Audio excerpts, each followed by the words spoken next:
सुजाने करू विनती करी जोड़ी, सुजाने करू विनती करी जोड़ी। नाथों के नाथ अनाथों के नाथ, नाथों के नाथ अनाथों के नाथ। यह दास पड़ी शरणागति तोरी, यह दास पड़ी शरणागति तोरी। बोलिए श्री पवन पुत्र हनुमान की।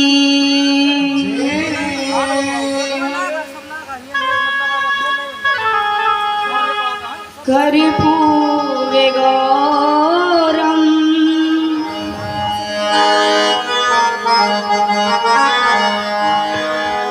कर्पूरे गौरम करुणावतारम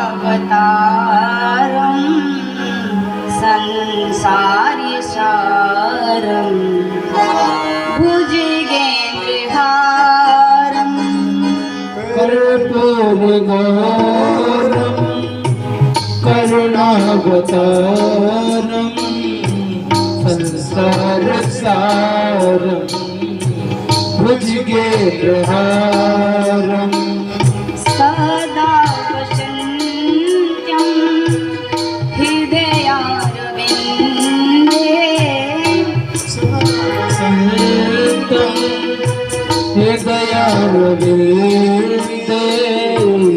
भवं भवानी सहितं नमामि, भवं भवानी सहितं नमामि।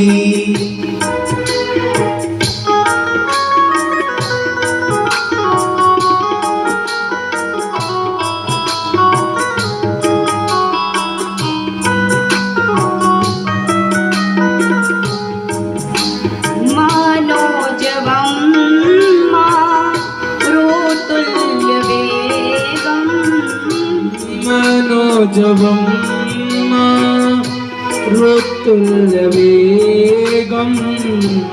जितेन्द्रियं बुद्धिमतां वरिष्ठं, जितेन्द्रियं बुद्धिमतां वरिष्ठं।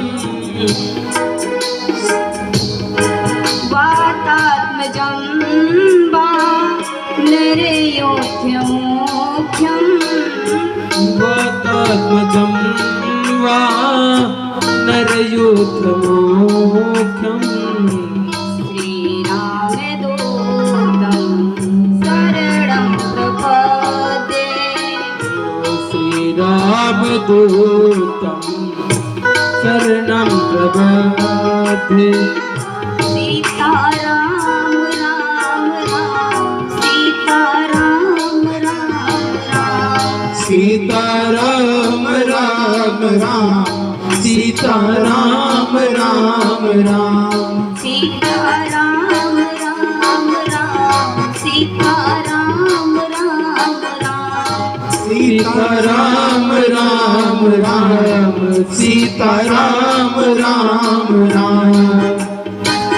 सीताराम राम राम सीताराम राम राम, सीताराम राम राम सीताराम राम राम। राधे श्याम श्याम श्याम राधे श्याम श्याम श्याम, राधे श्याम श्याम श्याम राधे श्याम श्याम श्याम। सीताराम राम राम सीताराम राम राम, सीताराम राम राम सीताराम राम राम। राजा राम राम राम राजा राम राम राम, ओ राजा राम राम राम राजा राम राम राम।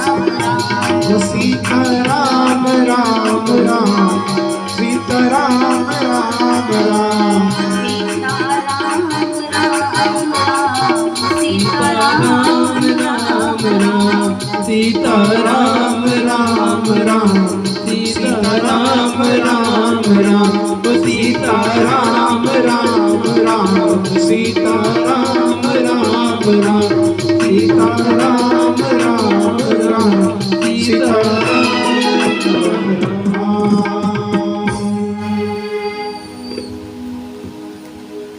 जय जय श्री सीताराम, जय जय श्री सीताराम।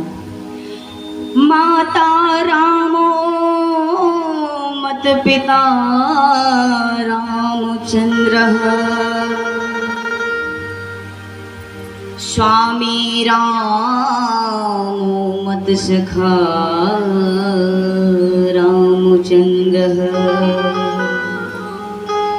सर्वस्व में रामचंद्रो दयालु, नर नियम जाने वो जाने न जाने,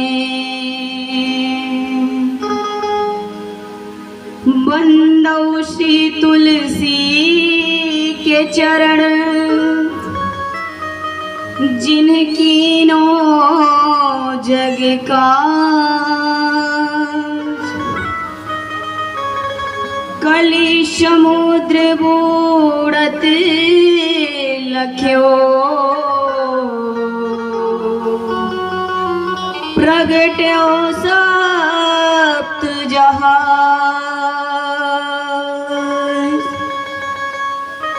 प्रगट्यो सप्त जहाज।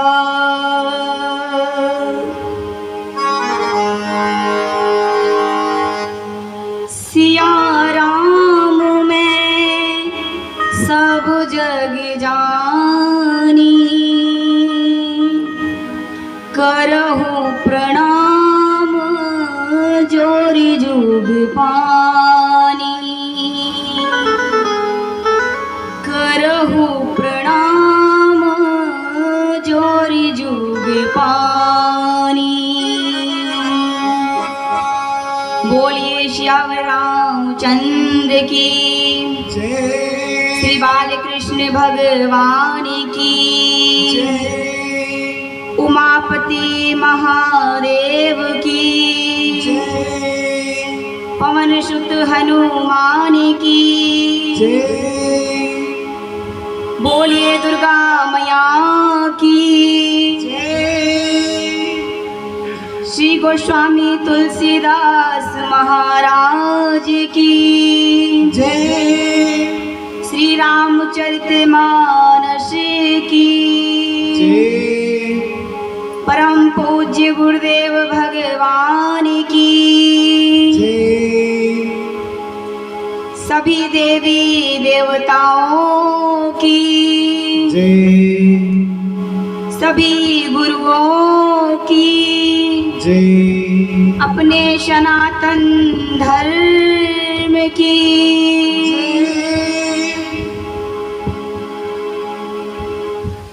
ओम पार्वती पतये हर हर नमः।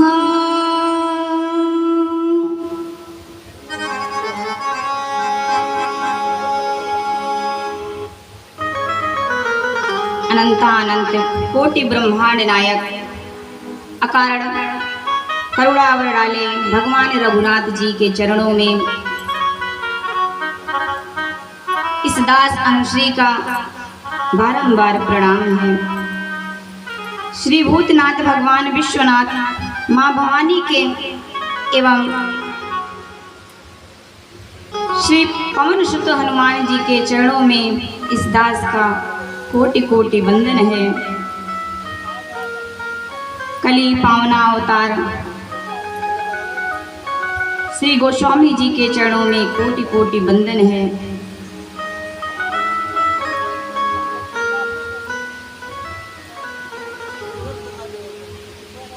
परम पूज्य गुरुदेव भगवान के चरणों में इस दास का कोटि कोटि वंदन है।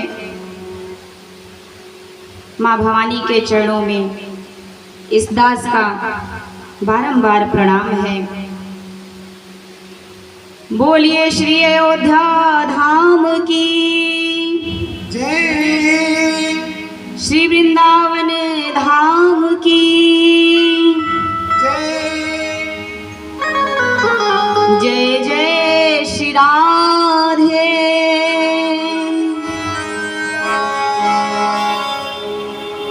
आए हैं तो प्रेम से ले हरि का नाम, सब भक्तों को अनुश्री का।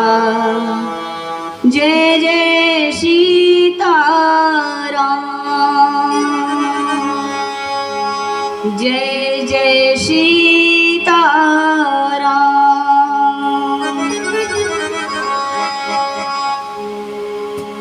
सभी दूर दराज से आए हुए, आसपास से आए हुए सभी भक्तगण,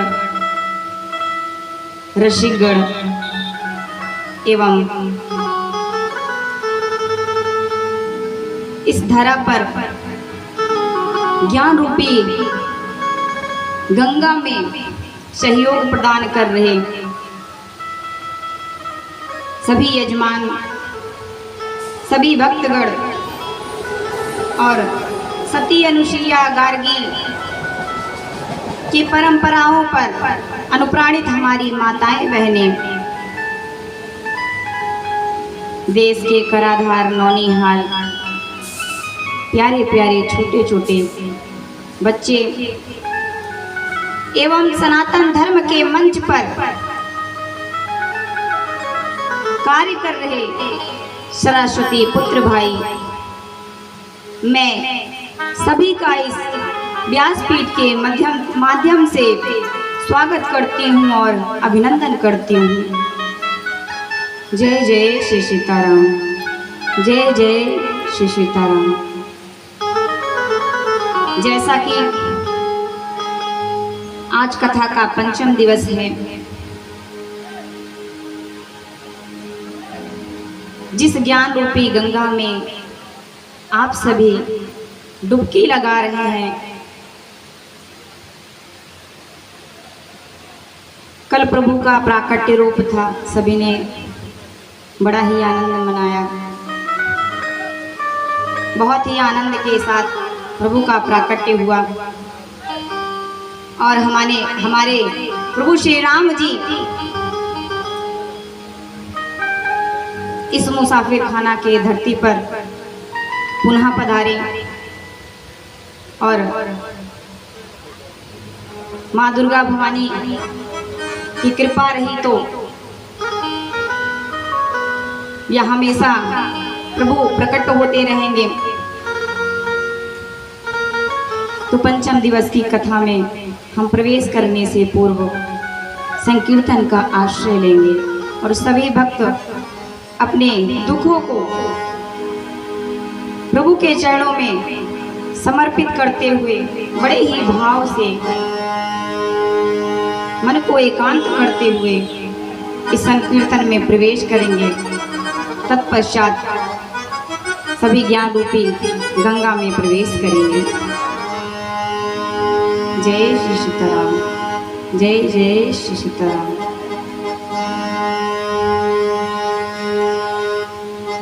कहते हैं हर मनुष्य की एक आस होती है, किससे? प्रभु से हर मनुष्य का विश्वास होता है। तो आइए साधक क्या कहता है। एक आस तुम्हारी है, विश्वास तुम्हारा है। एक आस तुम्हारी है, विश्वास तुम्हारा है। तेरा ही भरोसा है, तेरा ही सहारा है। तेरा ही भरोसा है, तेरा ही सहारा है। तेरा ही भरोसा है, तेरा ही सहारा है। तेरा ही भरोसा है, तेरा ही सहारा है। प्रभु प्रेम बनाए रखना, चरणों से लगाए रखना। प्रभु प्रेम बनाए रखना, चरणों से लगाए रखना। प्रभु प्रेम बनाए रखना, चरणों से लगाए रखना। प्रभु प्रेम बनाए रखना, चरणों से लगाए रखना। एक आस तुम्हारी है, विश्वास तुम्हारा है, तेरा ही भरोसा है, तेरा ही सहारा है। तेरा ही भरोसा है, तेरा ही सहारा है। प्रभु प्रेम बनाए रखना, चरणों से लगाए रखना। प्रभु प्रेम बनाए रखना, चरणों से लगाए रखना।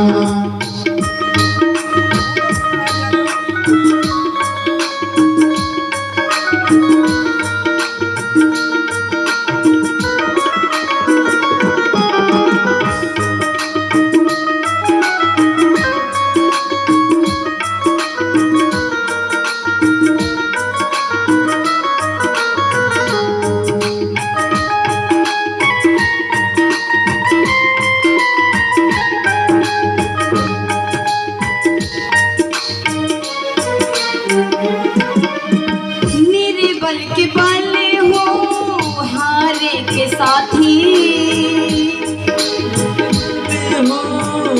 हारे के साथी, निर्बल के बल हो तुम, हारे के साथी।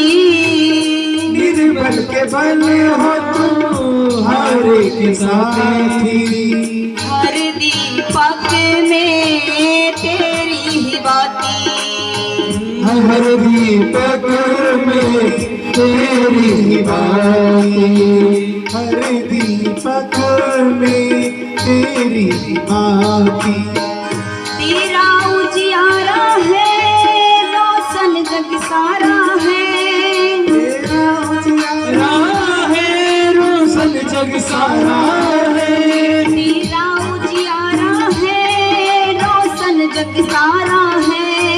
तेरा उजियारा है, रोशन जग सारा है।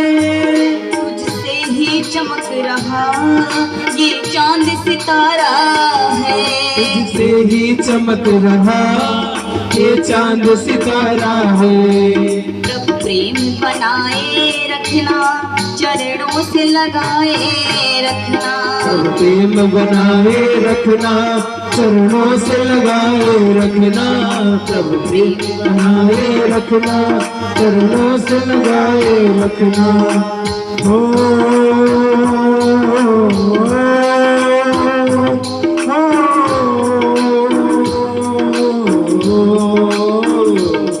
पूरा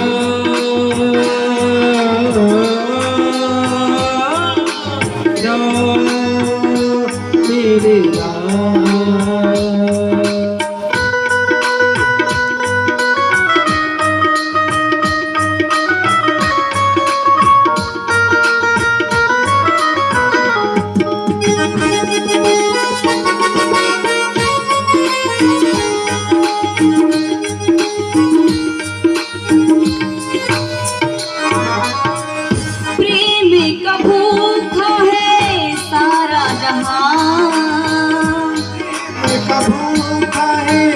सारा जहां। प्रेम का भूखा है सारा जहां। प्रेम का भूखा है सारा जहां। तुम बिन साचा प्रेम कहाँ। ओ तुम बिन साचा प्रेम कहाँ। तुझ बिन साचा प्रेम कहाँ। तुझ बिन साचा प्रेम कहाँ। तू प्रेम का ठाकुर है। जय हो। तू प्रेम का ठाकुर है। तू प्रेम पुजारी है। तू प्रेम का ठाकुर है। तू प्रेम पुजारी है। इस सबको लुटा रहा, जय हो जय हो। तेरी दातादारी है। सबको लुटा रहा तेरी दातादारी है। इश्क सबको लुटा रहा, ये तेरी दातादारी है। इश्क सबको लुटा रहा ये तेरी दातादारी है। प्रभु प्रेम बनाए रखना, चरणों से लगाए रखना। प्रेम बनाए रखना चरणों से लगाए रखना। प्रभु प्रेम बनाए रखना, चरणों से लगाए ओ रखना। प्रभु प्रेम बनाए रखना चरणों से लगाए रखना। प्रभु प्रेम बनाए रखना चरणों से लगाए रखना। प्रभु प्रेम बनाए रखना चरणों से लगाए रखना। प्रभु प्रेम बनाए रखना चरणों से लगाए रखना। प्रभु प्रेम बनाए रखना चरणों से लगाए रखना। बोलिए गुरुदेव भगवान की जय। बोलिए श्यावर रामचंद्र भगवान की जय। जय श्री सीताराम, जय जय श्री सीताराम। कहते प्रभु श्री राम ने जन्म लिया। वैसे तो जन्म नहीं, प्रभु अवतार लेते हैं। अवतार लेते हैं कहने के लिए जन्म है, लेकिन प्रभु अवतार लेते हैं। लेकिन अवतार क्यों लेते हैं? भक्तों के कष्ट को हरने के लिए प्रभु अवतार लेते हैं। गोस्वामी दास जी कहते हैं, बिनु पद चलाई सुनई बिनु काना। बिना पग के चलते हैं और बिना कान के सुनते हैं। आगे क्या कहते हैं तुलसीदास जी? कर बिनु कर्म करे विधि नाना। और बिना कर के ही न जाने कितनों पर जो है दया करते हैं, न जाने कितनों का उद्धार करते हैं। अर्थात प्रभु हमें दिखते नहीं हैं, लेकिन हम पर दया करते हैं, हम पर कृपा करते हैं। ये तो हमारा विचार है कि हम पर प्रभु दया नहीं करते, अपनी नजरें प्रभु हम पर बनाते नहीं भक्तों, प्रभु अपनी नजरें बनाते हैं, लेकिन हम जो है प्रभु पर अपनी नजर नहीं बनाते हैं। तो हमें भी नजर बना के रखना चाहिए, क्योंकि जब कष्ट आता है तो प्रभु इशारा अवश्य करते हैं। तो प्रभु ने जन्म लिया, राजा दशरथ जी ने खूब लुटाया, धन दौलत खूब लुटाया, हीरे मोती लुटाते हैं। ऐसा कुछ नहीं जो राजा दशरथ जी ने लुटाया नहीं। अब अवध में आनंद का माहौल छाया हुआ है। अवध में आनंद का माहौल छाया हुआ है, सब प्रसन्न है, खुशी मना रहे हैं। पूरा अवध खुशी मना रहा है, पूरा अवध खुशी मना रहा है, प्रसन्न है, आनंद है। और जिसके पास जो भी है अवध में ही, जिसके पास जो भी है सब लुटा रहे हैं, लेकिन यह नहीं सोच रहे हैं कि हम क्या लुटा रहे हैं। जो भी मिल रहा है सब, इतनी प्रसन्नता है सबको, इतनी प्रसन्नता है। एक बार की बात है, वृंदावन के एक संत थे। वृंदावन के एक संत रहते थे। अब यही समझिएगा, ध्यान से बिल्कुल समझिएगा। एक वृंदावन के संत रहते थे, जिनका नाम था भोला दास। क्या था? भोला दास। वो बहुत ही गरीब थे। भोला दास क्या थे? बहुत गरीब थे, निर्धन थे। तो वह एक आश्रम में रहते थे। वह एक आश्रम में रहते थे। और जब आश्रम में रहते थे तो राघव जी की मूर्ति थी। श्री रघुनाथ जी की मूर्ति थी, उनकी सेवा करते थे, श्रृंगार करते थे को सेवा और श्रृंगार करते थे। जब भी उनका हाल, भोला दास जी से जब कोई हाल पूछता कि आपका हाल क्या है, तो कहते रघुनाथ जी जानते हैं। क्या कहते हैं? रघुनाथ जी जानते हैं। आपका जीवन कैसे व्यतीत हो रहा है? कहते रघुनाथ जी जानते हैं। या कहते रहते। और भोला दास जी प्रभु के मंदिर में रह के भगवान की सेवा करते। ऐसे ही एक दिन पुत्रों ने कहा कि प्रभु आप हमेशा रघुनाथ जी की पूजा करते रहते हैं। हे पिताजी, आप रघुनाथ जी की पूजा हमेशा करते रहते हैं, यहाँ बहन इतनी बड़ी हो गई है, उसकी चिंता नहीं है आपको। यहाँ बहन बड़ी हो गई है, उसकी चिंता नहीं है। तब भोला दास जी चिंतित हो जाते हैं कि अभी तो मेरी इतनी बड़ी बिटिया है, ब्याह करना है, और मैं धन कहाँ से लाऊंगा। यह भोला दास जी विचार करते हैं। और फिर जब पुत्र ने पूछा तो कहते हैं रघुनाथ जी जानते हैं। भोला दास जी ने कहा रघुनाथ जी जाने।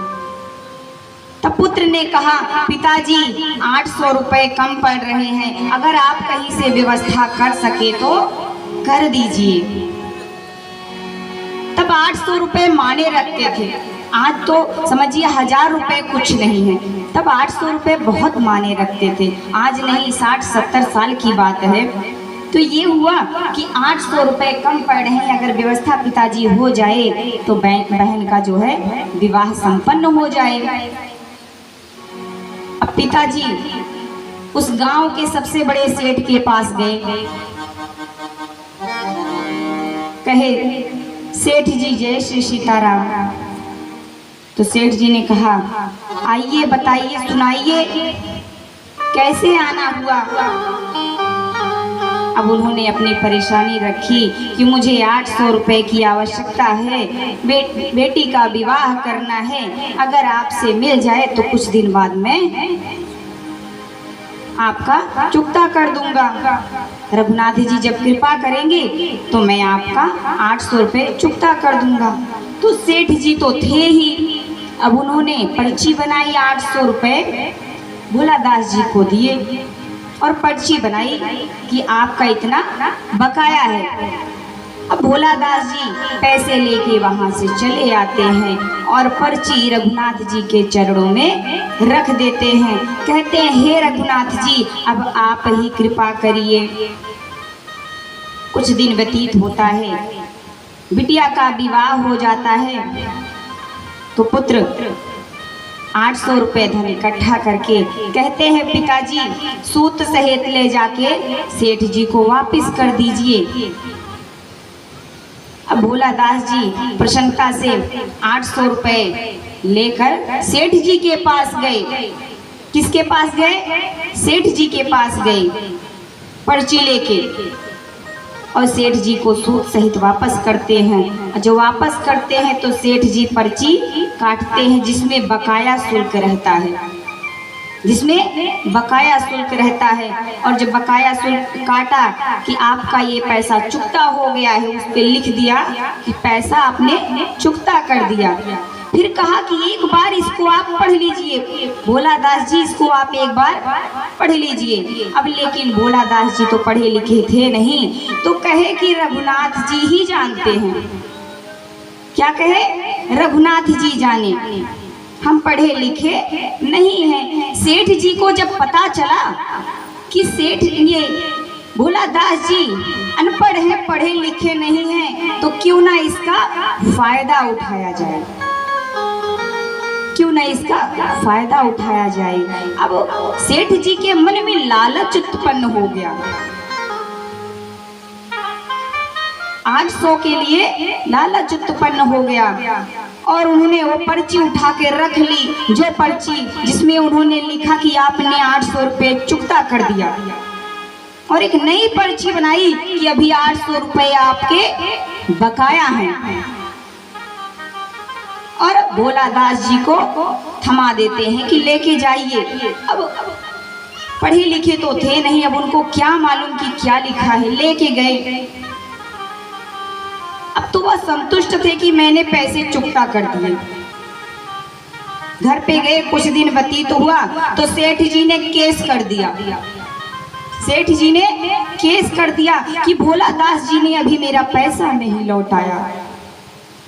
जब केस हुआ तो पेशी हुई भोलादास जी की, भोलादास जी की पेशी हुई कोर्ट में। जब कोर्ट में जाते हैं तो भोलादास जी से जज साहब पूछते हैं कि क्या आपने इनसे 800 रुपए लिए हैं? तो भोलादास जी अपना वृत्तांत सुनाते हैं कि मैंने सब चुकता कर दिया, रघुनाथ जी की कृपा से मैंने सब चुकता कर दिया। फिर जज ने कहा अच्छा आपने चुकता कर दिया, तो फिर जज कहते हैं कि अब प्रमाणित कैसे किया जाए कि आपने यह पैसा चुकता कर दिया? क्या आप दोनों के अलावा कोई तीसरा कोई था? आप दोनों के अलावा कोई तीसरा था वहां पर? तो कहे हाँ, हमारे दोनों के अलावा भी थे ना, हमारे रघुनाथ जी। अब जज जी को लगा कि रघुनाथ कोई गांव का व्यक्ति होगा, उसी को बता रहे हैं। तो कहे चलिए ठीक है। अब चपरासी को भेजा जाता है संबन लेके कि अगली डेट को रघुनाथ जी की पेशी है। अब चपरासी पूरे गांव में ढूंढने लगा, चपरासी पूरे गांव में ढूंढने लगा, लेकिन रघुनाथ जी के नाम का कोई व्यक्ति नहीं मिला। और जब नहीं मिला तो किसी से पूछा तो बोले रघुनाथ जी के नाम से कोई व्यक्ति नहीं है, परंतु हाँ एक मंदिर अवश्य है। रघुनाथ जी का बगल में मंदिर अवश्य है, ध्यान दीजिएगा। यहाँ रघुनाथ जी का मंदिर अवश्य है, लेकिन रघुनाथ जी के नाम का कोई व्यक्ति इस गांव में नहीं है। तो वह लेके जाते हैं, चपरासी लेके गया, कहता है मंदिर के चपरासी, मंदिर के जो है पुजारी कहाँ है? चपरासी कहता है कि मंदिर के पुजारी कहाँ है? पुजारी जी आए।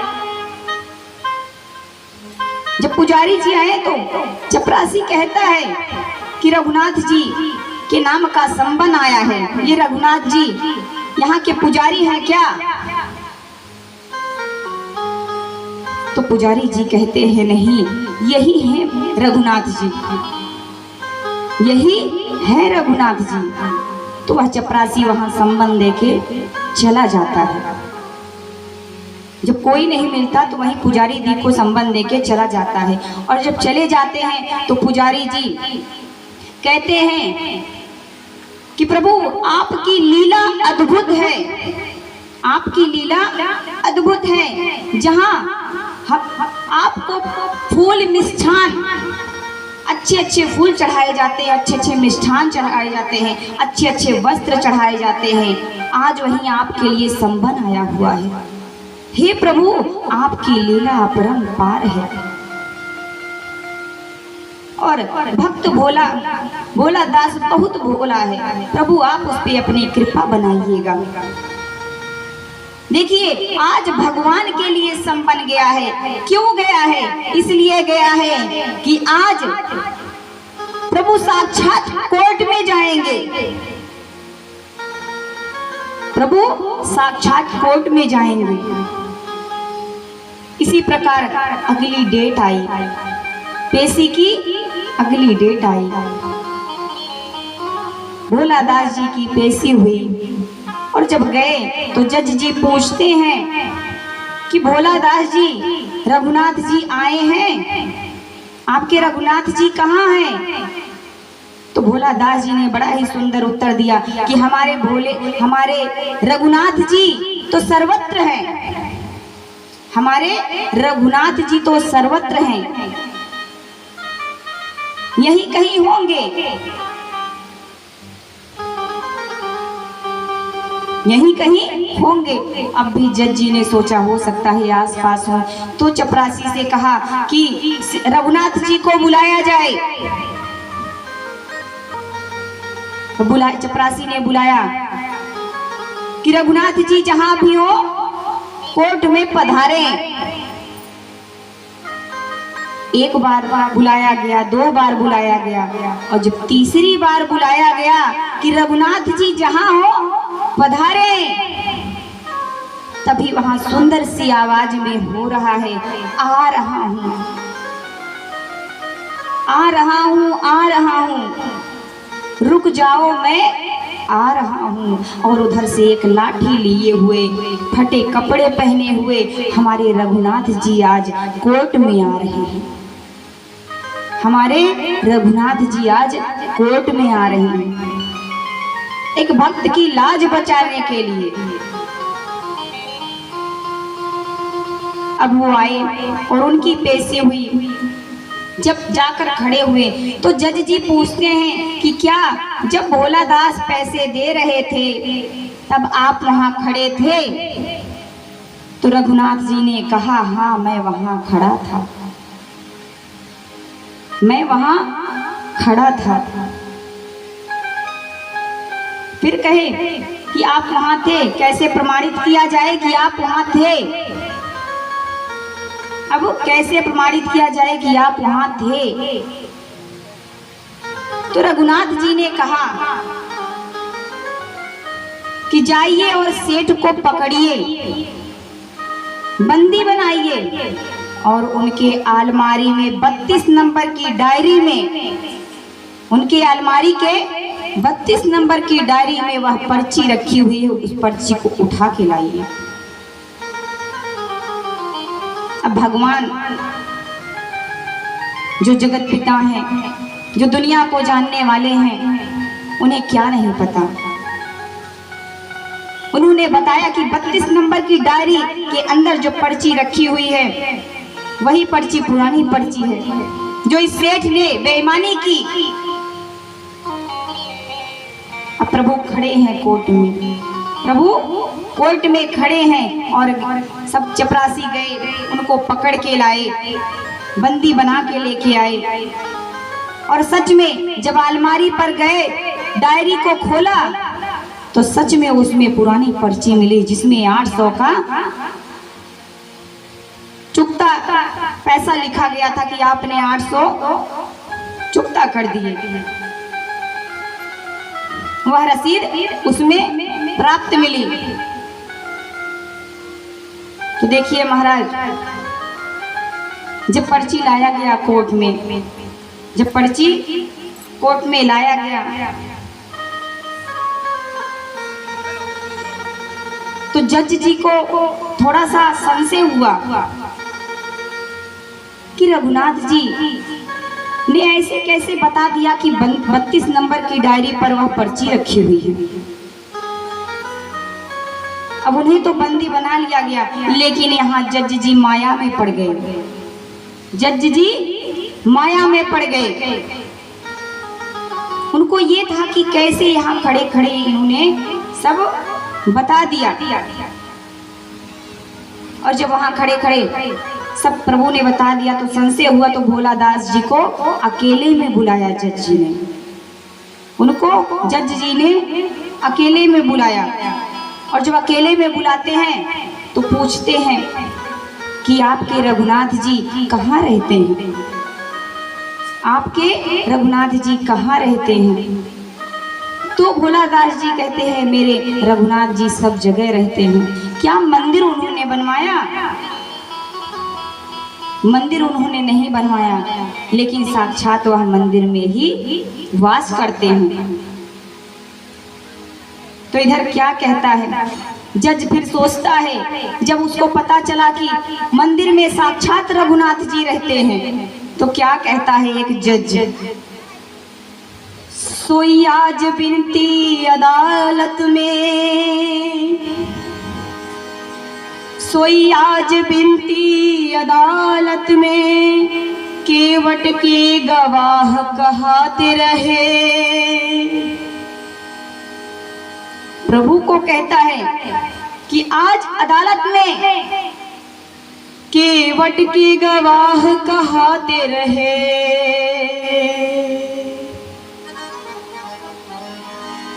कुर्सी पर बना जज बैठा रहा। अब एक जज सोच रहा है, कुर्सी पर बना जज बैठा रहा, जगदीश खड़े समझाते रहे, जगदीश खड़े समझाते रहे।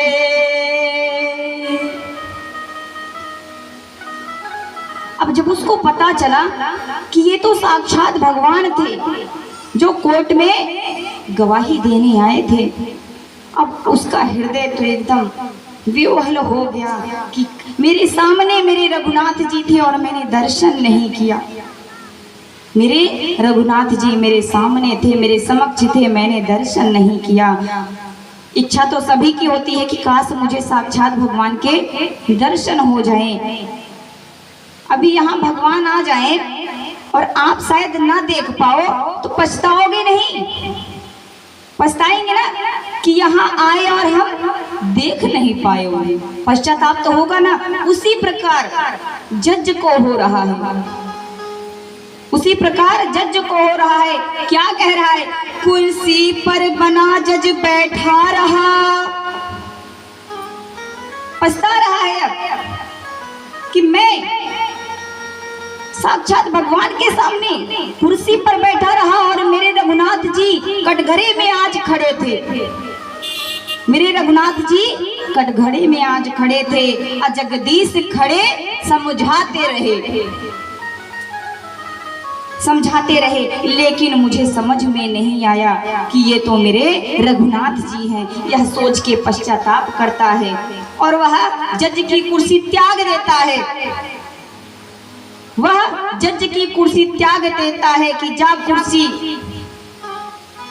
तेरी वजह से आज मैं भगवान को पहचान नहीं पाया, श्री रघुनाथ जी को पहचान नहीं पाया। ये कुर्सी मेरे लिए व्यर्थ है, ये कुर्सी मेरे लिए व्यर्थ है। तो इंसान चाहे जितना बना ले, कहते हैं ना कि कोई पूछता है कि धरती पर भगवान जन्म क्यों लेते हैं। देखिए कथा तो अनंत है, इसलिए दृष्टांत से ही समझिए कि भगवान जन्म क्यों लेते हैं। जन्म इसीलिए लेते हैं, अपने भक्तों का उद्धार करने के लिए लेते हैं। उनके जन्म एक कारण नहीं, अनेक कारण होते हैं। तो इस अयोध्या में खुशी मनाई जा रही है, आनंद मनाया जा रहा है। कहते हैं मनुष्य को जीवन में अहंकार नहीं करना चाहिए, मनुष्य को जीवन में अहंकार नहीं करना चाहिए। समझना, कहना चाहिए कि हे गोविंद, सब आपका है और आपका सब नहीं, हम भी आपके हैं। तो आइए प्रभु के चरणों में हम सभी मन को एकांत करके भजन रखते हैं, तत्पश्चात कथा में आगे बढ़ते हैं। जीवन तो भैया एक रेल है। जीवन क्या है? एक रेल है। जीवन तो भैया एक रेल है, कोई पैसेंजर कोई मेल है। जीवन तो भैया एक रेल है, ओ कोई पैसेंजर कोई मेल है। जीवन तो भैया एक रेल है, कोई पैसेंजर कोई मेल है। ओ जीवन तो भैया एक रेल है, कोई पैसेंजर कोई मेल है। अच्छा ये रेल कैसा है? ये रेल कैसा है? क्या कहता है साधक? वो तुक तुक की पटरी पर दौड़ लगाती है,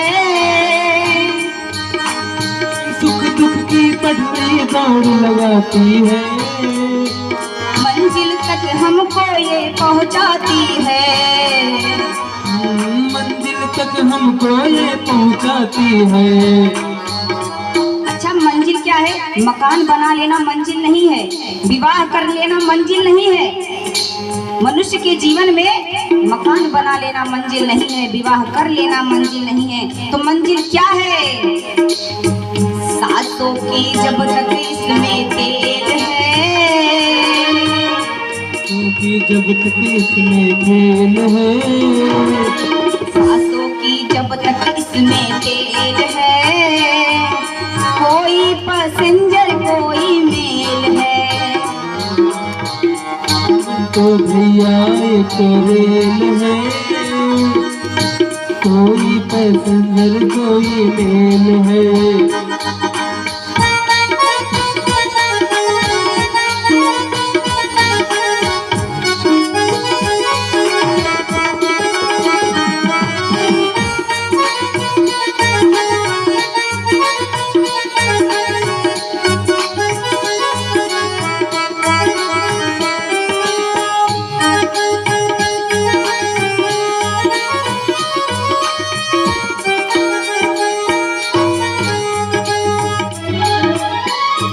अच्छा, इसका टिकट क्या है? इसका टिकट क्या है? अच्छे कर्मों की टिकट कटा लेना, अच्छे कर्मों की टिकट कटा लेना, अच्छे कर्मों की टिकट कटा लेना, अच्छे कर्मों की टिकट कटा लेना। पूछे टीटी तो ये दिखला देना, पूछे की तो एक दिखला देना। और हाँ, टिकट क्या है? माला जाप करना, भगवान का नाम लेना ही हमारा टिकट है, सत्कर्म करना ही हमारा टिकट है। तो क्या लेके जाएंगे? भगवान का नाम ही तो लेके जाएंगे। आखिरी समय में जब जाते हैं तो क्या कहा जाता है? मृत्यु के बाद बताया जाता है, सभी को ये ज्ञान किया जाता है। कहते तो सब चले जाते हैं राम नाम सत्य है, राम नाम सत्य है, लेकिन कहते क्यों है? कभी ये सोचा है कि मरने के बाद ही राम नाम सत्य क्यों है? क्योंकि वो बताया जाता है कि यही नाम है सत्य है। तो बिना टिकट के सीधा जेल है, बिना टिकट के सीधा जेल है। जीवन तो भैया एक रेल है, जीवन तो भैया एक रेल है, कभी पैसेंजर कभी मेल है। जीवन तो भैया एक रेल है, कभी पैसेंजर कभी मेल है।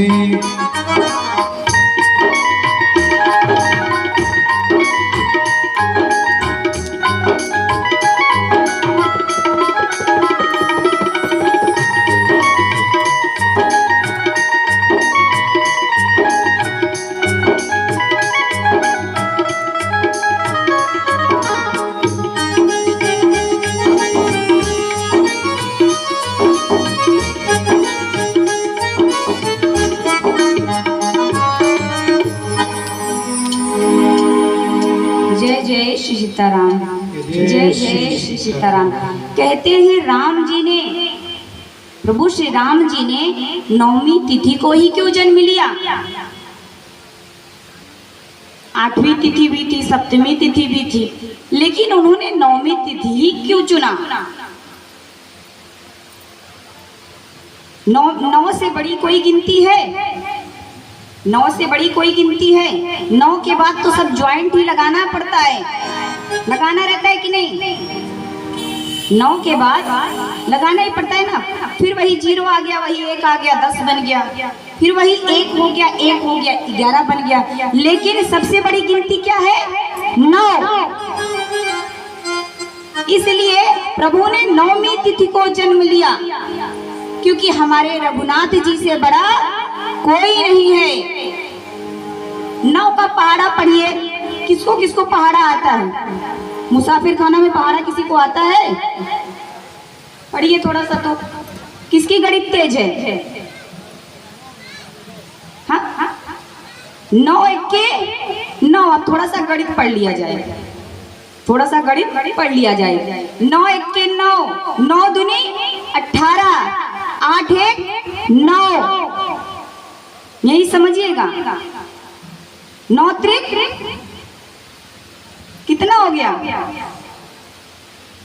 9 का 9, 9 दूनी 18, 9 त्रिक 27, 27 और 7 2 9 हुए ना। 9 चौक 36, 4 3 7, सब साथ में ही लगे हैं और बन कितना रहा है? 9।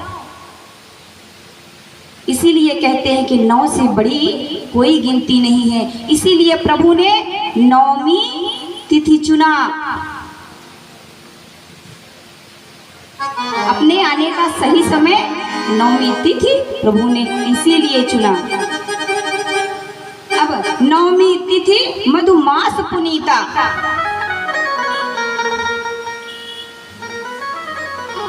प्रभु ने 9वीं तिथि को ही जन्म लिया। अब यहाँ पर अवध में पता है कौन कौन आया है? सूर्य भगवान आए हैं, चंद्र भगवान आए हैं, सभी देवता आए हैं, सभी देवता आए हैं। और सूर्य भगवान तो कुछ दिन भूल गए कि हमें दिन में निकलना है।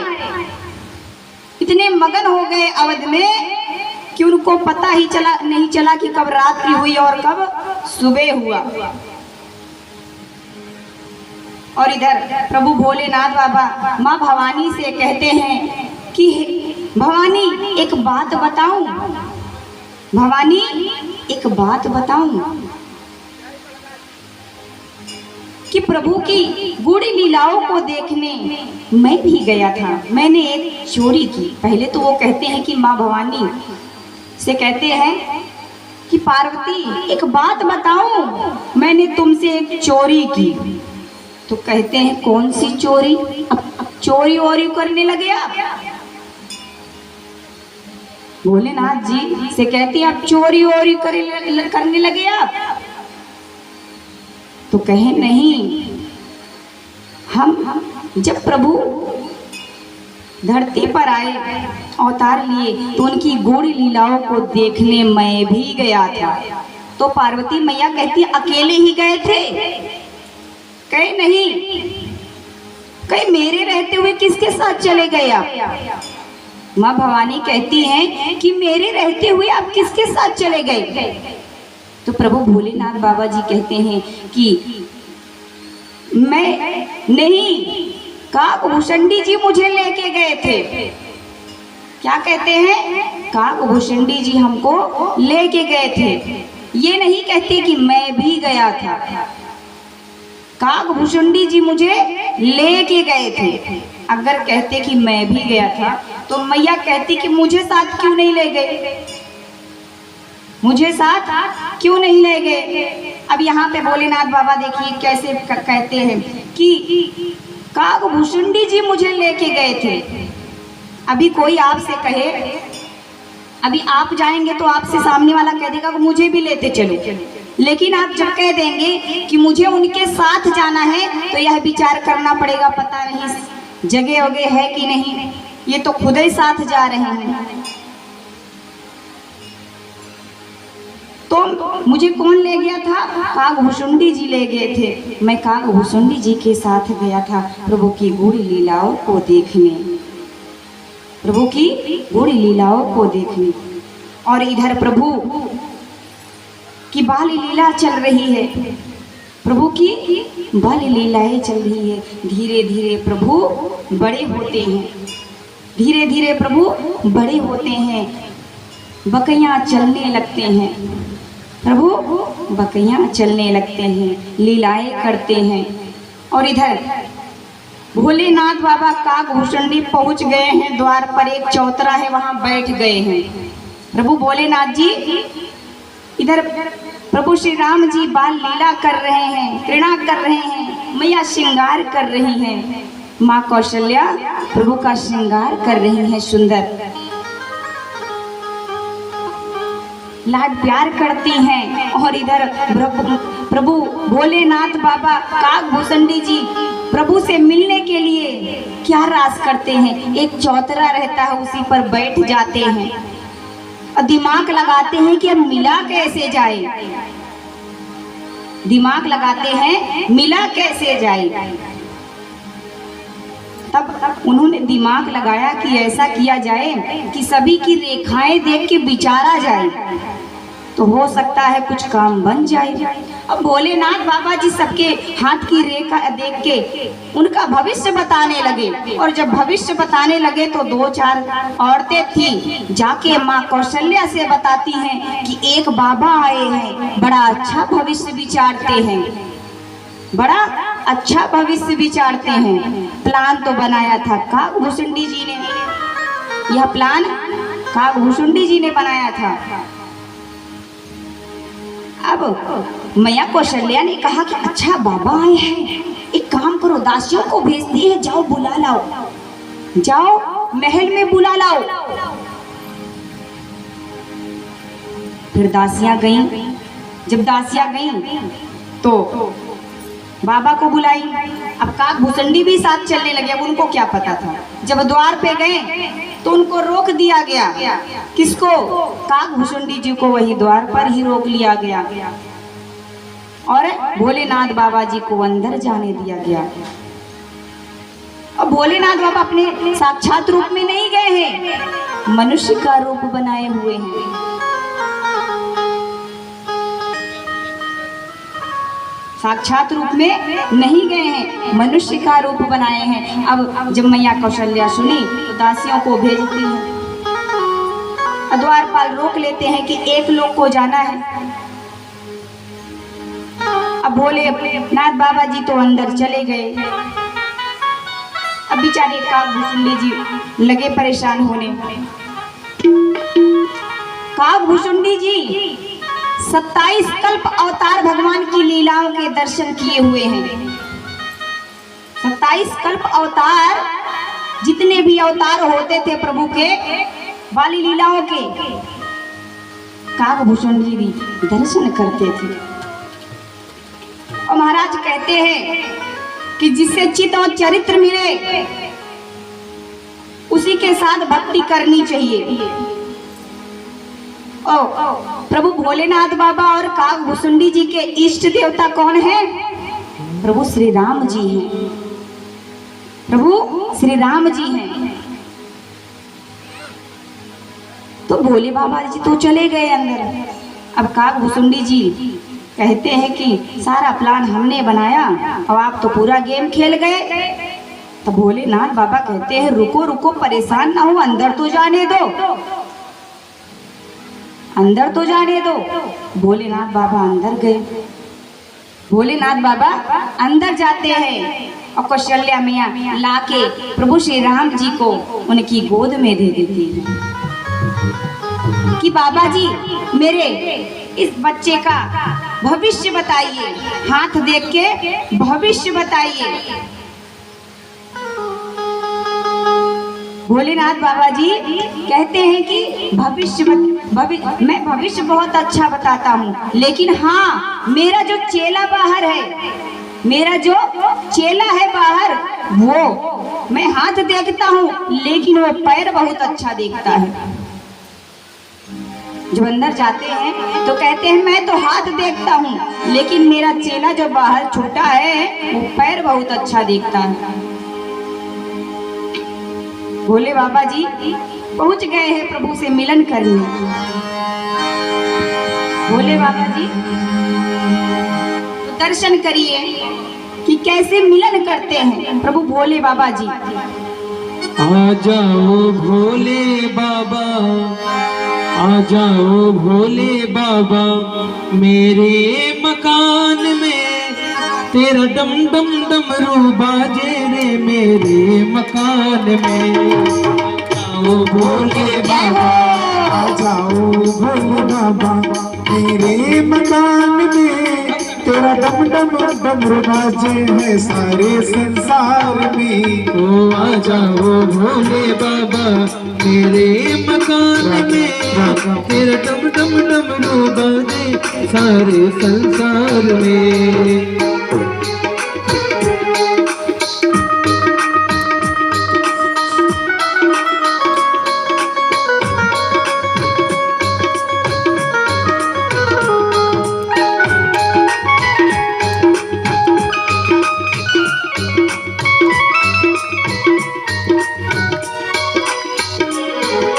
डमरू की आवाज गणपति जी आ गए, गणपति जी आ गए, गणपति जी आ गए, गणपति जी आ गए। हाँ सुन डमरू की आवाज गणपति जी आ गए, गणपति जी आ गए। रिद्धि सिद्धि लेकर आना, रिद्धि सिद्धि लेकर आना मेरे मकान में, तेरा डम डम डमरू बाजे सारे जहान में। आ जाओ भोले बाबा मेरे मकान में, तेरा डम डम डमरू बाजे है सारे संसार में। आ जाओ भोले बाबा।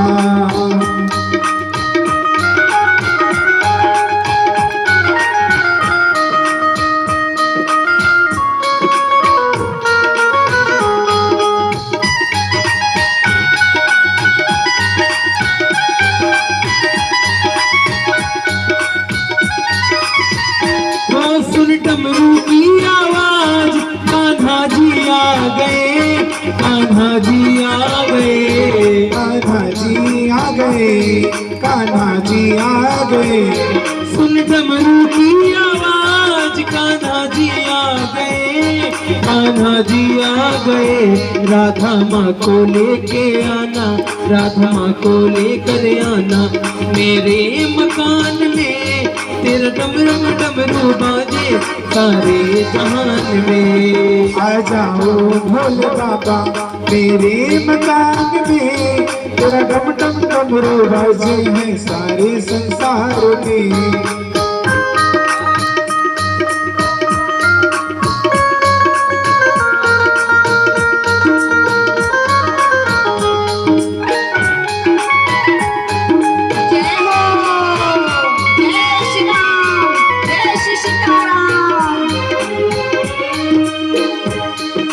डमरू की आवाज है विष्णु जी आए, विष्णु जी आए।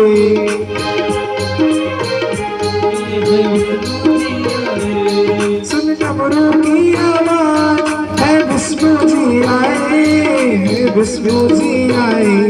लक्ष्मी माँ को लेकर के, लक्ष्मी माँ को लेकर के मेरे मकान में, तेरा डम डम डमरू बाजे है सारे संसार में।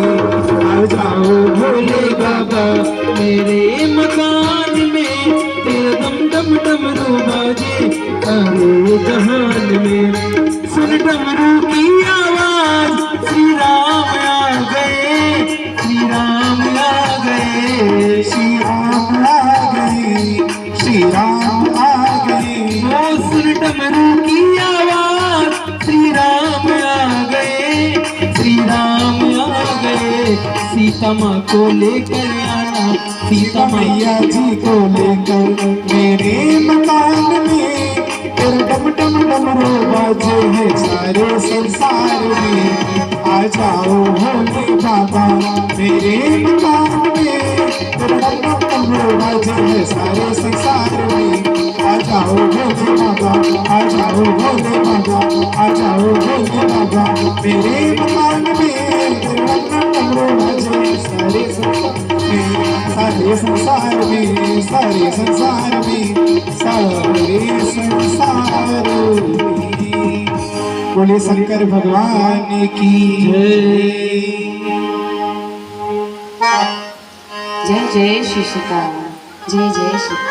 अब जब पता चला कौशल्या मैया को कि काकभूषुंडी जी पैर भी अच्छा देखते हैं, फिर दासियों को भेजा। अब शुभ काम में देरी कैसी, जाओ उनको भी बुला लाओ।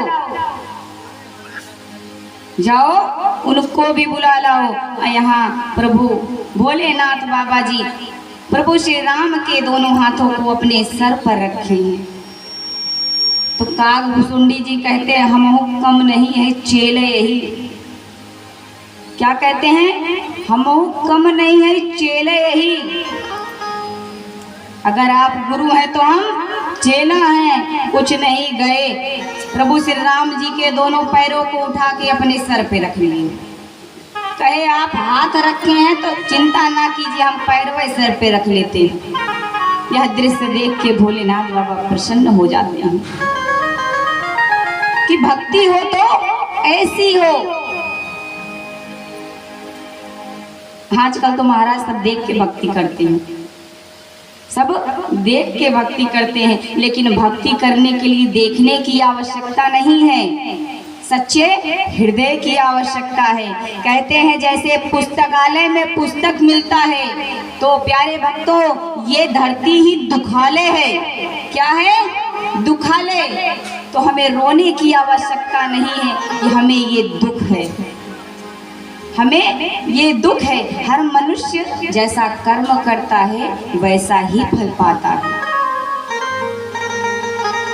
लेकिन दोष ईश्वर को देता है कि हे ईश्वर आपने हमें कष्ट दिया।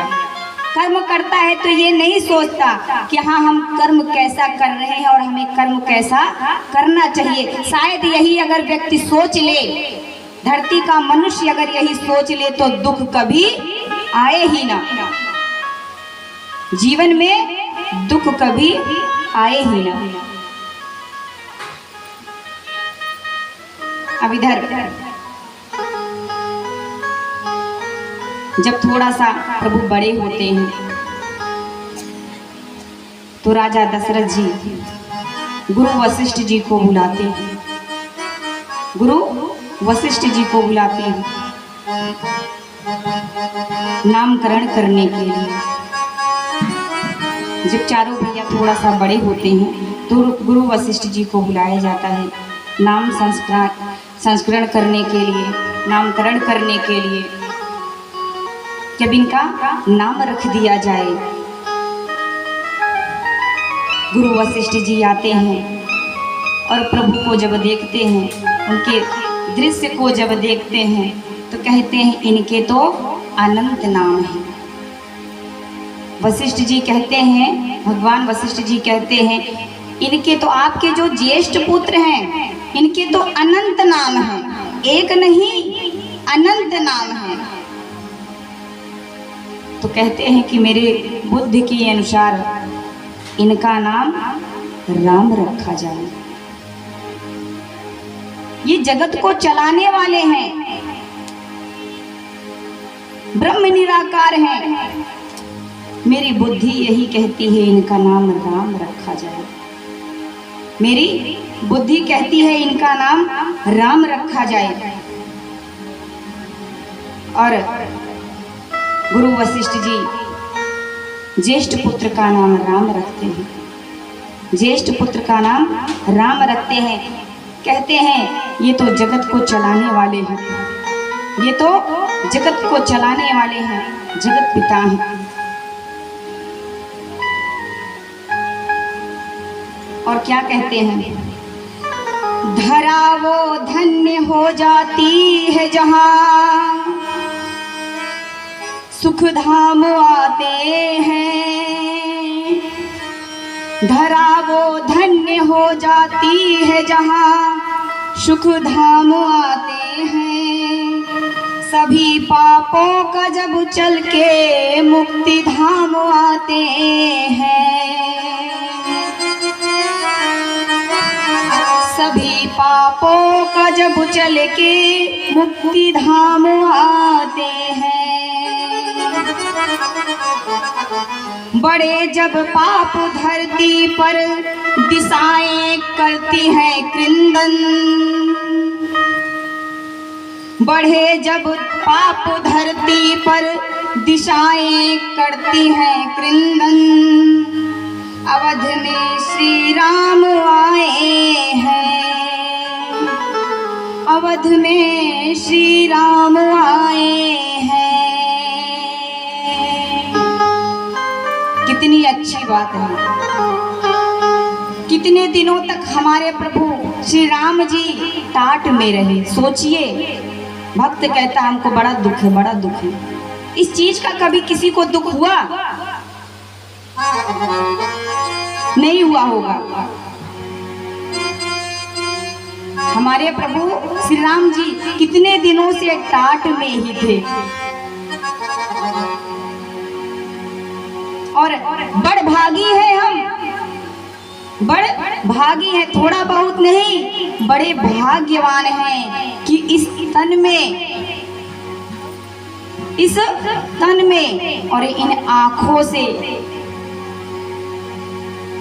प्रभु के फिर से दर्शन देखे, फिर से प्रभु के प्राकट रूप के दर्शन किए। प्रभु का फिर से राज्याभिषेक हुआ श्री अवधपुरी में, श्री अवधपुरी में। और आज हमारे प्रभु श्री राम जी महलों में हैं। कभी आपने सोचा कि हमारे राज्य के राजा कहाँ हैं? विचार किया? नहीं किया। यही सोचते हैं ना कि वो तो मूर्ति है, पड़ी होगी, टाट में पड़ी है। कभी सोचा, कभी देखा, हृदय विह्वल हुआ कभी कि हमको चलाने वाले यही श्री राम है जो आज टाट में है? और अभी नहीं, अभी तो बाकी है, अभी तो बाकी है। काशी में डमरू बजना है, काशी में अभी हम डमरू बजाएंगे, सभी भक्त मिलकर डमरू बजाएंगे और मथुरा में बांसुरी बजाएंगे। बोलिए जय श्री राधे, जय श्री राधे।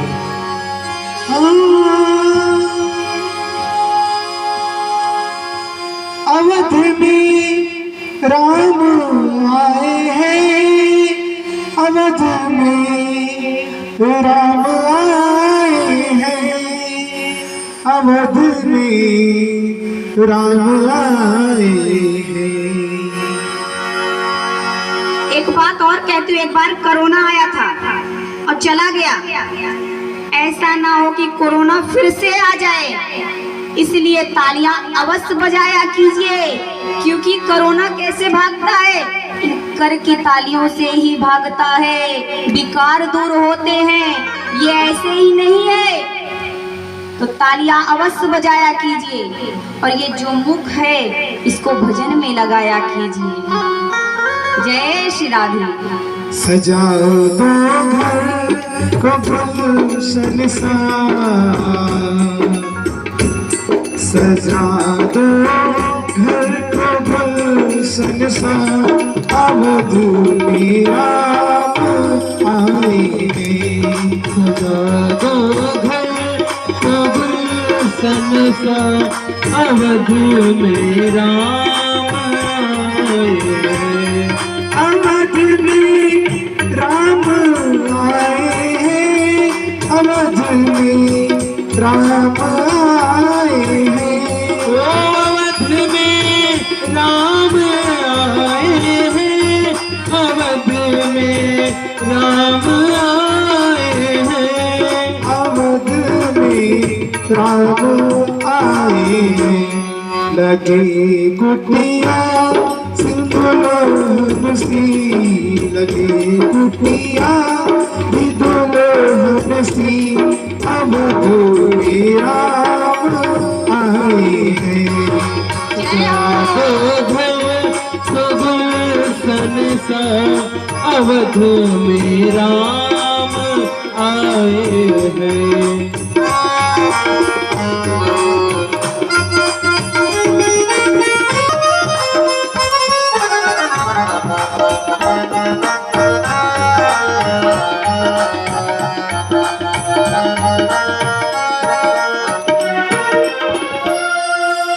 प्रेम की गंगा पखारो इनके चरणों को, बहाकर प्रेम की गंगा। पखारो इनके चरणों को,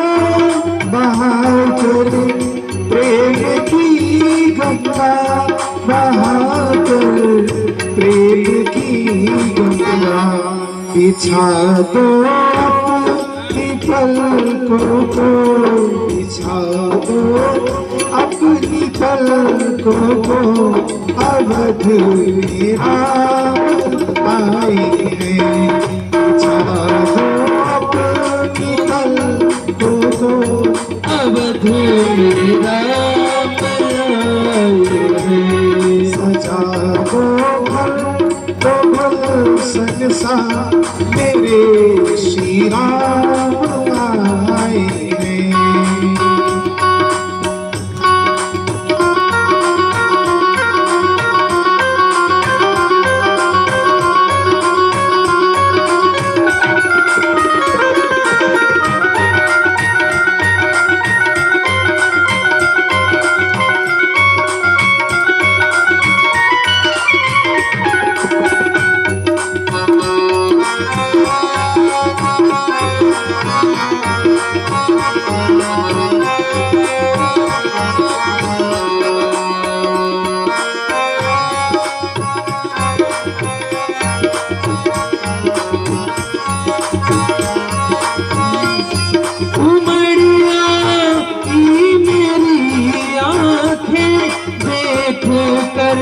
अपने बाबा को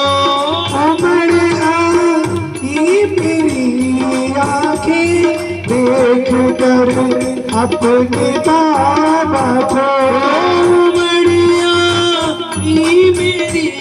आँखें देख कर अपने बाबा को, देख कर अपने बाबा को। हुई रोशन मेरी गलियां, हुई रोशन मेरी गलियां, मेरे सरकार आए।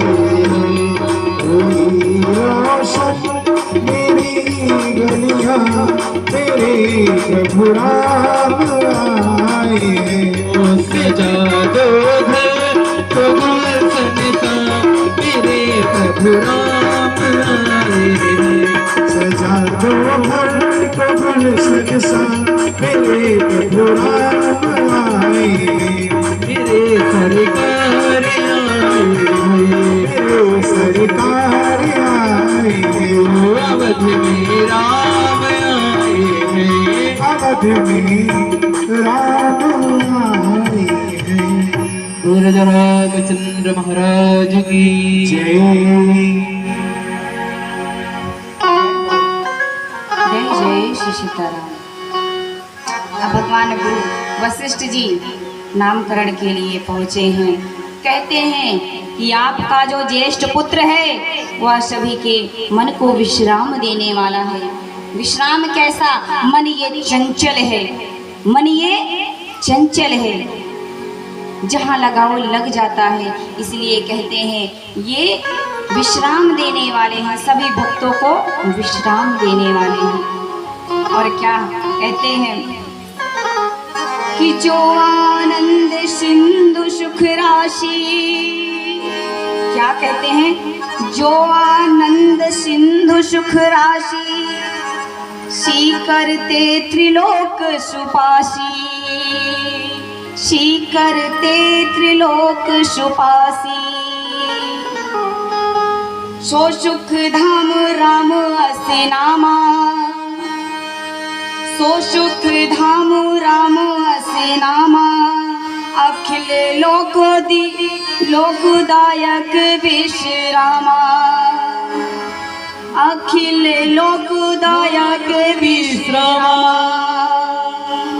तो यहाँ सभी लोग को विश्राम देने वाले हैं और कहते हैं मैं इनका नाम राम रखता हूँ। बोलिए राम लला सरकार की जय। आवाज नहीं आई। एक बार फिर से हमको लगता है भोजन वोजन पा के नहीं आए हैं, इसीलिए तो कथा शाम को रखी गई कि सभी अपने कार्यों से निवृत्त हो जाए। तो एक बार फिर से बोलिए राम लला सरकार की। हाँ अब लगा। जय श्री सीताराम। जय। अब दूसरे जो बालक थे उनको क्या कहते हैं? विश्व भरण पोषण कर जोई, ताकर नाम भरत यस होई। दूसरे का कहते हैं कि दूसरा जो आपका पुत्र है विश्व का भरण पोषण करने वाला है, जिसका नाम मैं भरत रखता हूँ। बोलिए भरत भैया की। अब क्या कहते हैं? जाके सुमिरन तेर विनाशा, नाम शत्रुघ्न वेद प्रकाशा, नाम शत्रुघ्न वेद प्रकाशा। और तीसरे का नाम क्या रखते हैं? कहते हैं इनका चरित्र अद्भुत है, इनका चरित्र जो है अद्भुत है। यह एकदम शांत रहते हैं। यहाँ वशिष्ठ जी बताते हैं कि शत्रुघ्न एकदम शांत रहने वाले व्यक्ति हैं, इनका चरित्र अद्भुत है, चरित्र अद्भुत है, इसलिए इनका नाम मैं शत्रुघ्न रखता हूँ। बोलिए शत्रुघ्न भैया की। अब आगे क्या कहते हैं? लक्ष्मण धाम राम प्रिय, सकल जगत आधार। लक्ष्मण धाम राम प्रिय, सकल जगत आधार। गुरु वशिष्ठ तेहि राखा, लक्ष्मण नाम उदार। अब चौथे पुत्र का क्या नाम रखते हैं? कहते हैं कि आपका जो चौथा पुत्र है वह जो जगत को विश्राम देते हैं, जो जगत को विश्राम देते हैं, उन्हीं का दूसरा स्वरूप है, उन्हीं का दूसरा स्वरूप है। क्या कहते हैं? कहते हैं थोड़े में ही दया करते हैं और थोड़े में ही क्रोधित हो जाते हैं। लक्ष्मण, इनका मन, कहते हैं लक्ष्मण, जिनका मन लक्ष्य तक पहुंच जाए, जिसका मन लक्ष्य तक पहुंच जाए उसका नाम ही लक्ष्मण है। तो गुरु वशिष्ठ जी कहते हैं मैं इनका नाम लक्ष्मण रखता हूँ, मैं इनका नाम लक्ष्मण रखता हूँ। बोलिए लखनलाल भैया की। जय जय श्री राधे।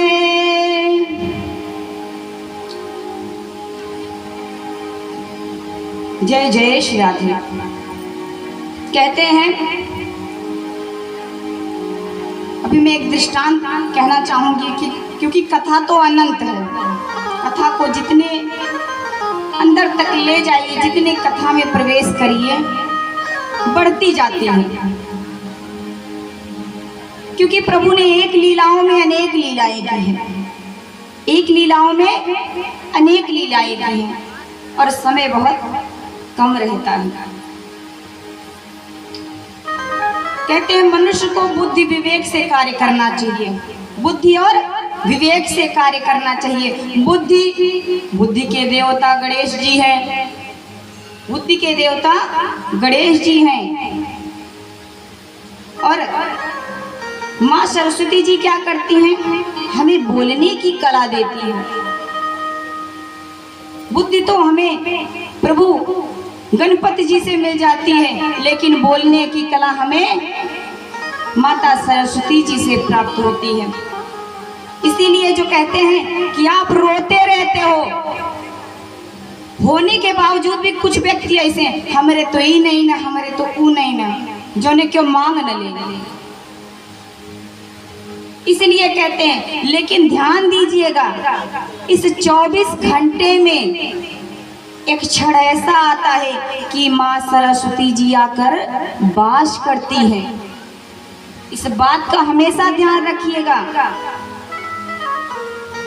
देने का मन हो तो दीजिए, ना देने का मन हो तो साफ इनकार कर दीजिए, लेकिन रोइए नहीं कि यह मेरे पास नहीं है। इसी तरीके से एक बंगाल की माता थी। कहते हैं, इसीलिए कहते हैं बुद्धि और विवेक का प्रयोग करना चाहिए। बुद्धि अगर रहे और बोलने की क्षमता नहीं रहे तब भी व्यर्थ है। बुद्धि लाख रहे, आप बोल ना पाओ, व्यर्थ है कि नहीं है? उसका क्या काम है? बोल पाओ और बुद्धि ही ना रहे तो उसका भी व्यर्थ है। अगर बोल पा रहे हैं मुंह से और विवेक काम नहीं कर रहा तब भी व्यर्थ है जीवन। इसी तरीके से एक बंगाल की माता थी, वो गुरुजी के पास जाती थी हिंदी सीखने। कहते हिंदी अपनी मातृभाषा है। मुझे तो अब नहीं लगता, ये तो अमेरिका की भाषा हो गई है, भारत ही रह गया है। लोग कहते हैं गुड मॉर्निंग। अरे आपके गुड मॉर्निंग कहने से मॉर्निंग गुड हो जाएगी? होगी? प्रणाम करना सीखिए महाराज, प्रणाम करना। आवाज गुड मॉर्निंग कहाँ से आ रहा है? गुड मॉर्निंग कहाँ से आ रहा है? सभी अपने बच्चों को, कोई अमेरिका भेजता है, कोई विदेश भेजता है कि मेरा बेटा पढ़ के आगे निकल जाए, पढ़ के आगे निकल जाए। और कथा में तो इसलिए नहीं लाते, कुछ लोग कहीं बैराग धारण कर लिया तो और सत्यानाश, पता लगे ब्याह शादी न करे। तो महाराज उनको प्रणाम करना सिखाइए, गुड मॉर्निंग वगैरह छोड़ दीजिए, क्योंकि गुड मॉर्निंग कहने से मॉर्निंग गुड होने वाली नहीं है। क्या हम जो चाहते हैं वो हमको प्राप्त हो जाता है? नहीं प्राप्त होता है। तो प्रणाम करना सीखिए और प्रणाम करवाना सीखिए। एक बात बताइए, महाभारत तो देखते ही होंगे सभी लोग चैनल पे, मोबाइल पे। आजकल तो मोबाइल भी आ गई है। तीर इधर से आता है, तीर इधर से आता है, और जो दोनों तीर आते हैं तो समाप्त हो जाता है। होता है कि नहीं होता है? तो हमने गुड मॉर्निंग बोला तो आप भी यही कहेंगे ना, गुड मॉर्निंग, कि और कुछ कहेंगे? जब गुड मॉर्निंग कहा जाएगा तो वापस में वही गुड मॉर्निंग आएगा, तो गुड मॉर्निंग वहीं समाप्त हो जाएगा। और लेकिन जब आप कहेंगे प्रणाम, प्रणाम शब्द को बोल के देखिए। जब कहेंगे प्रणाम तो कोई कहेगा खुश रहो, कोई कहेगा आगे बढ़ो, और उसी में कोई कहेगा चिरंजीव भव, उसी में कोई कहेगा चिरंजीव भव। प्रणाम की भी बड़ी महिमा है।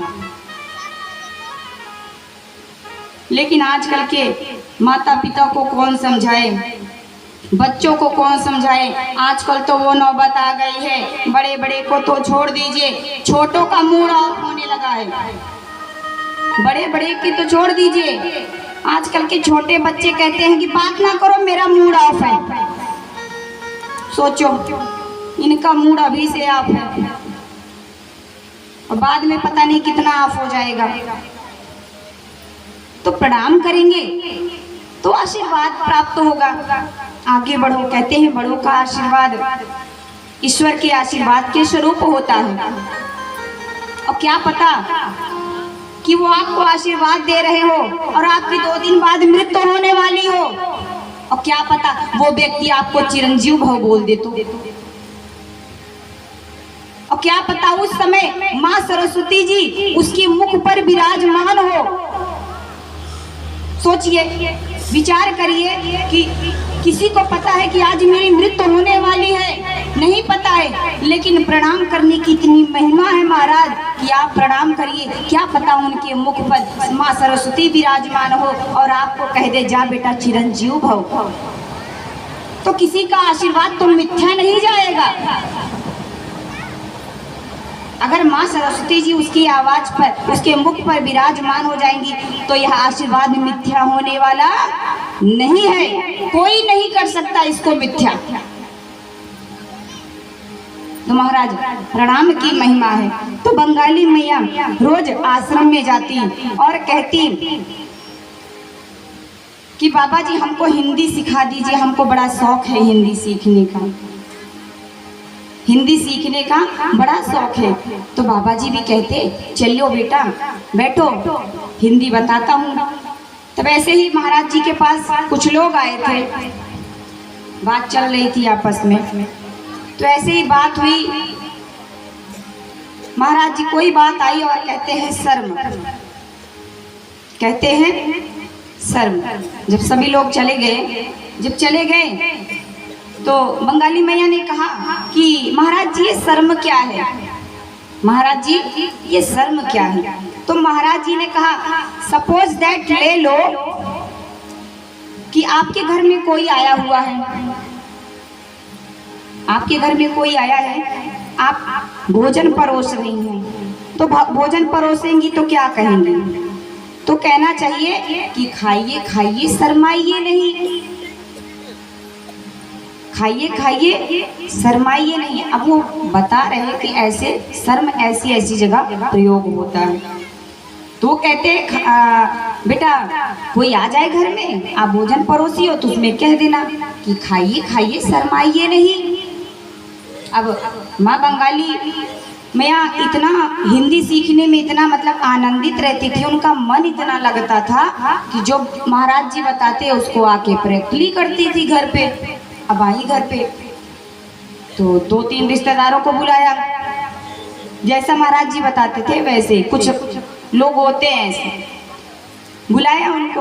अब भोजन भी परोस दिया, भोजन परोस दिया। रिश्तेदार आके बैठ भी गए, रिश्तेदार बैठ गए। जब रिश्तेदार बैठ गए तो माँ के दिमाग से निकल गया बोलूं तो बोलूं क्या, महाराज जी ने पता नहीं क्या कहा था,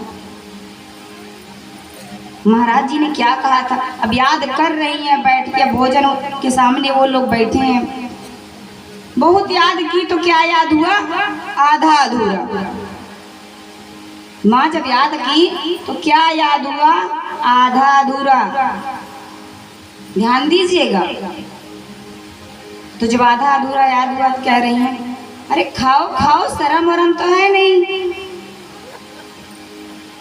खाए जा रहे हो शर्म वरम तो है नहीं तुम लोग के पास। अब बताओ किसी को आपने थाली दिया हो और ऐसे कह दो खाओ खाओ शर्म वरम तो है नहीं, तो उस व्यक्ति के गले के नीचे उतरेगा। हा? अभी आपको कोई भोजन परोसे हो गए खाए जाता है शर्म वरम बाकी नहीं, तो गले से नीचे आए। बेचारे जैसा तैसा भोजन पाए अपना वहां से निकले तो क्या रह गया, बेइज्जती सो अलग हो गई। अब क्या वो रिश्तेदार दोबारा आएंगे? अब किसी को जब एक बार बुरा लग जाएगा, बुला के बेइज्जती, एक तो भोजन पे बुलाई ऊपर से बेइज्जती। इसीलिए कहते हैं कि विवेक का होना भी आवश्यक है और बोलने की कला भी आवश्यक है। महाराज जय हो, जय श्री राधे, जय जय श्री राधे।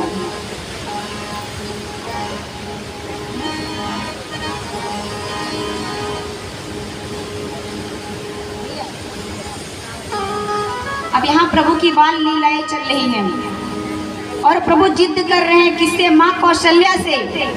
माँ कौशल्या से जिद कर रहे हैं कि माँ मुझे समुद्र तट के किनारे खेलने जाना है। अब माँ तो माँ है कि बेटा वहाँ बहुत सारे कंकड़ पत्थर हैं, वहाँ बहुत सारे कंकड़ पत्थर हैं, पैर में लग जाएगा, मेरे राम ना जाओ।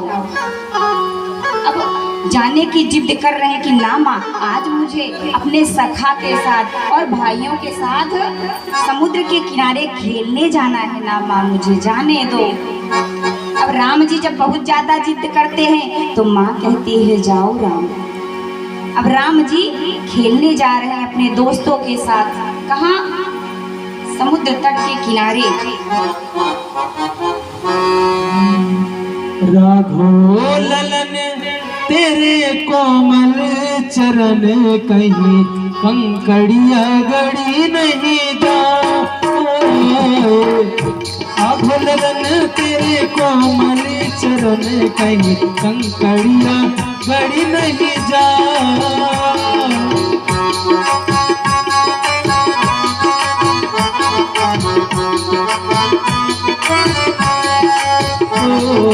राघो ललन तेरे कोमल चरण कहीं कंकड़िया गड़ी नहीं जा। जय हो।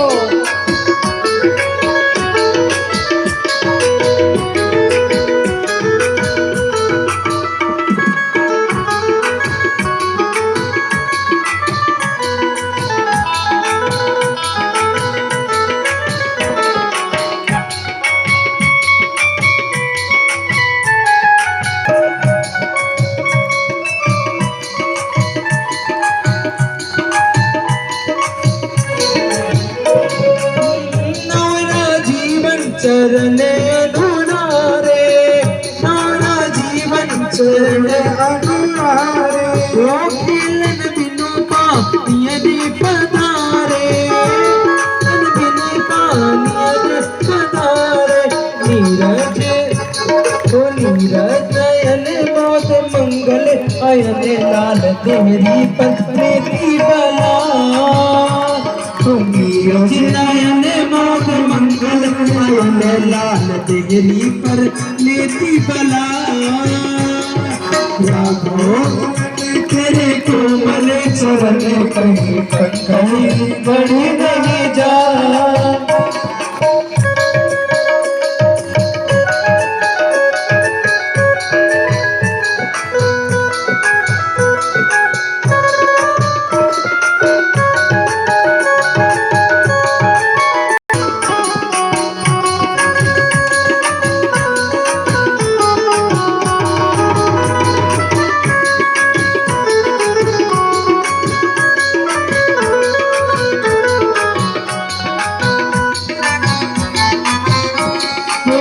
लालन यही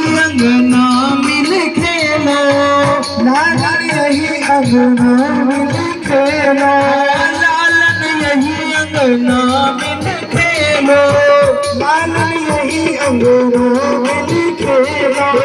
पल पल बचन तो तेरे बोलो पल पल बचन तो तेरे बोलो चितवन चपल चाल चितवन चपल चाल मंजुल बचन देखे सुषमा तरफ सरसा चितवन चपल चाल मंजुल बचन देखे सुषमा सरस सरसा।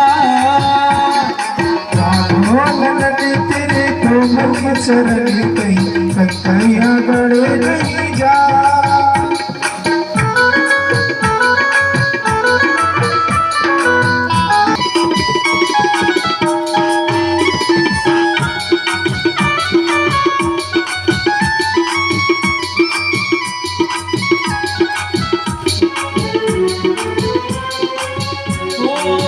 खेलन को अब दूर न जाओ खेलन को अब दूर न जाओ खेलन को अब दूर न जाओ खेलन को अब दूर न जाओ ठुमक ठुमक पग नाच दिखाओ ठुमक ठुमक पग नाच दिखाओ सुंदर सुवन देव पर से सुमन बाली बनी जाए सागर सुमन देव पर से सुमन दस के बली बनी जा। राघो ललन तेरे कोमल चरण कहीं कंकड़िया गड़ी नहीं जाए। राघो ललन तेरे कोमल चरण कहीं कंकड़िया गड़ी नहीं जाए। राघो ललन तेरे कोमल चरण कहीं कंकड़िया गड़ी नहीं जाए। राघो ललन तेरे कोमल चरण कहीं कंकड़िया गड़ी नहीं जाए। बोल सच्चे दरबार की जय हो। जय जय सीताराम। बोलिए श्यावर रामचंद्र भगवान की, चारों भैया की जय जय श्री राधे। अब आगे की लीलाओं का गुणगान आप पूज्य महाराज जी के द्वारा श्रवण करेंगे। जय जय।